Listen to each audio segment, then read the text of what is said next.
યાત્રાધામ ડાકોર ખાતે પવિત્ર ગોમતી તળાવમાં અસંખ્ય માછલીઓના મૃત્યુનો પાપી કોણ? અનેક માછલીઓની હત્યા પાછળ ડાકોર નગરપાલિકા તંત્ર શું કરી રહ્યું છે? આજુબાજુનો વિસ્તાર ગંદકીથી સભર તેમજ ગોમતીમાં પાનફૂટીનું મોટું સામ્રાજ્ય. જ્યાં નજર કર્યો ત્યાં પાનફૂટી ગોમતી દેખાતી જ નથી, તો આ રીતે થશે વિકાસ? અહીં બનાવેલી કરોડો રૂપિયાની છત્રીઓ ગંદકીયુક્ત સાથે અસામાજિક તત્વોનો અડ્ડો. અહીંના પવિત્ર યાત્રાધામમાં આવેલા નદી નાળાઓનો આ રીતે થશે વિકાસ?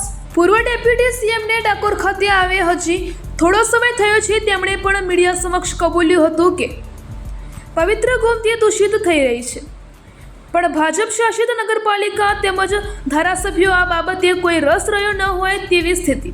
સદસ્યતા અભિયાનમાં માત્ર રસ છે પૌરાણિક ધરોહર સમાન ગોમતીને દૂષિત થતી અટકાવવા ભાજપનું તંત્ર નિષ્ક્રિય. જ્યારે વડાપ્રધાનને પણ નદીઓ માટે સ્વચ્છ રહે તેવું અભિયાન ચલાવ્યું છે, તો ડાકોર ખાતે આ વિકાસ બોર્ડ શું કરી રહ્યું છે? અનેક સવાલો ઊભા થઈ રહ્યા છે. મૂંગી માછલીઓનો હત્યારો કોણ?